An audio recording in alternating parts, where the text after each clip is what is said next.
pastor of that church. He was an American, amazing brother. He led thousands of Iranians to Christ. I was talking to him, his wife here, and when he finished his talk, wife started to talk. It was amazing that wife was talking in front of a stranger. That's not a culture among committed Muslims. Your wife doesn't talk, and some of them even do not let you to go out. Quran said in chapter 33, ladies should not go out, but if they go out, they have to cover themselves. Nobody knows who they are. So, not only that, she is talking, and he is looking at her face and nodding in favor. Oh my goodness, what kind of respect is this? Where is this coming from? Are these people infidel? They are ungodly people? What a nice infidelity, I said. It amazed me really to see these attitudes from people. We call our religion perfect religion, but our wives in perfect prison.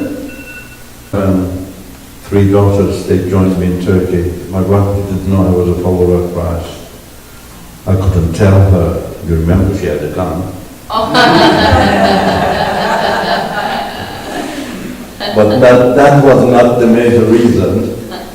The major reason was she knew Islam. In Islam, if you change your religion, your wife, your spouse should divorce you on the spot and cooperate with religious leaders to kill you. I didn't want to push her to that chaos, especially with those evil leaders in Iran. I wanted her to come see the changes in my life. The changes are amazing. Even though she was an aggressive girl, she wouldn't dare to talk any word beyond my words. I could crush her. You know, that Quran said you can beat your wife, you know, it's in the Quran. That change I'm talking about. She came and she was amazed by seeing me. You know, I was happy. I was playing with my children. I was washing dishes in the, kitchen. And sometimes I forgot she was there. I was singing with joy, singing music, illegal. She thought I had gone crazy. In the second week, she asked me, why you're doing this? She was surprised. She was amazed. She was shocked. That was the time I didn't know how to answer. I started to be scared. Because if she knows now I have lost my power, she's the boss now. As it should be. And she is the boss. She did minimum, she can take the children and go back. Minimum. So what to say now? It's just 7 days, Lord. Why you're rushing, Lord? Why you're not giving time for me? I'm just crying in my heart. Unless you want to come and help me. And I praise His name. He came and helped me. I love Him so much. I truly love Him. I know His values are beautiful, but I have experienced Him practically. And that's why I'm here to encourage you to love Him so dearly. That's the solution for everything. That's the solution for America. Nobody is going to change America but your love for Jesus Christ. You're opening the space for Him to show His might through your life, through your children, through your society love. He came and helped me. I told her, she was terrified. She didn't go back because Jesus had done something for me back in Iran. Before she was going to join me, she decided, because Ayatollah said that parents can give their 9 years old daughter or above even for short marriages. You know, in Islam you can have a wife for 1 hour. You take the hand of the lady and go to a clergy and he writes a certificate for you for 1 hour, 1 day, 1 week, whatever you wish. And she was terrified. She knew that law, but she had 3 daughters. We had 3 daughters. It was terrifying to her to see her babies in the arms of men, especially when your husband in an opposition, they do every evil thing to have your children. Every evil thing. So she vows, I'm going to go and join my husband, I'm not going to come back again. That was for me. And so she didn't go back. She remained there, and week after week she discovered that I was changed. She said, really, gospel changed him? In my absence, without asking me, without sharing with me, telling me, she takes my gospel to look at it and see what is there to change people. She didn't say that to me, because she didn't want to confirm what I have done. You know, it's dangerous for her. But I caught her one night with my gospel. It was actually around, early in the morning. It was 2 o'clock, I woke up, I couldn't sleep. And I didn't see her in the room, she didn't come, I wore it, and then I went out to the living room. I saw she was reading a book in the corner there. And I went close, I saw that's my gospel. I said, what are you doing? It's 2 in the morning, what are you doing there? Oh, you're reading my gospel? And I saw she was reading Matthew chapter 19. Matthew chapter 19 is the most powerful chapter for Muslim ladies. Matthew chapter 19 says 1 husband, 1 wife. Islam says 1 husband, many wives, and even short-term wives. She never liked that. She didn't have any support in an Islamic country. She opens the gospel randomly, Matthew chapter 19 comes, she reads a little bit, and then she says, oh, this book must be a good book. When I saw that, I said, oh, that chapter is an amazing chapter. She said to me, she smiled, she said, it's not your business, go and sleep.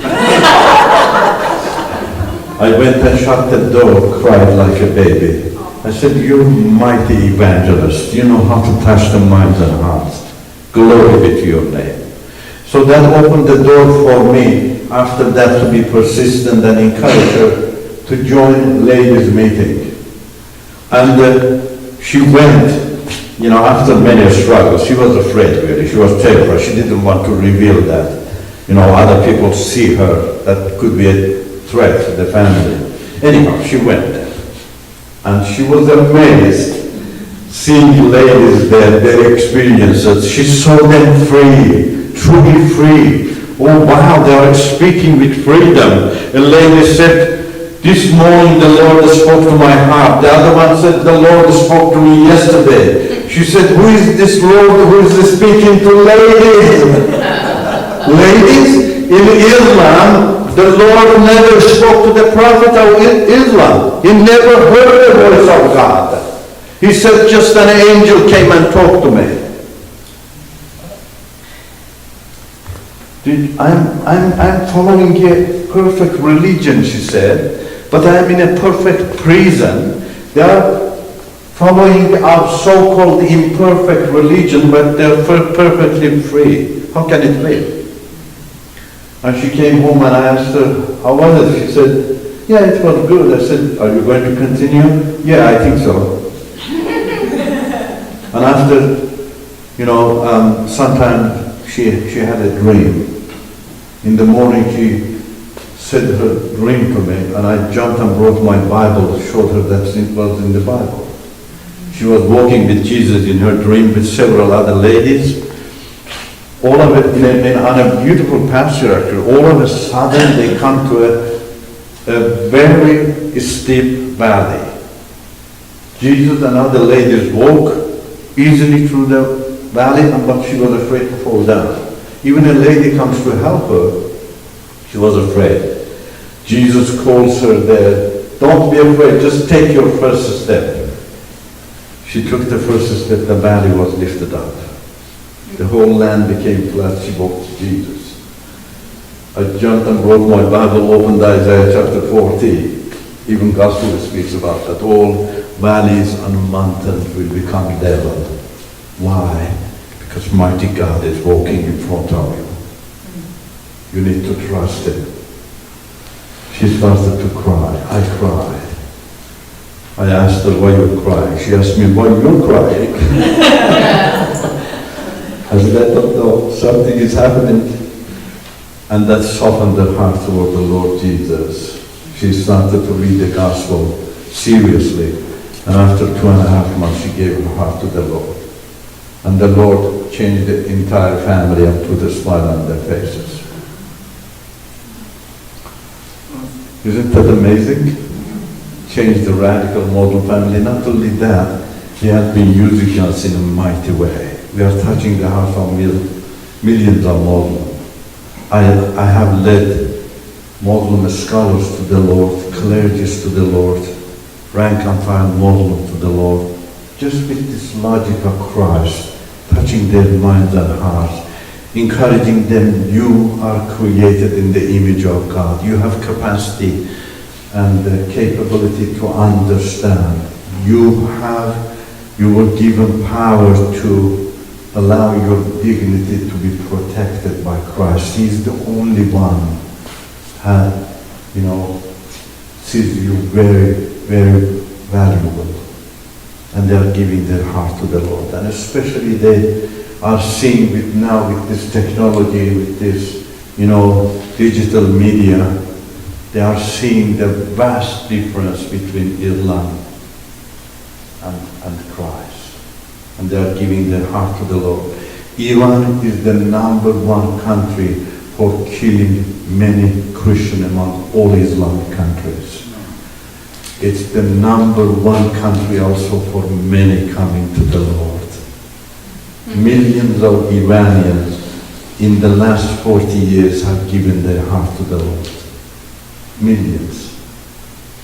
And the Lord has spoken about, I'm getting emotional, about Iran more than 50 times. It's in the Bible. He is going to establish His kingdom there. Change many Muslims. I'm so fortunate that I am part of that.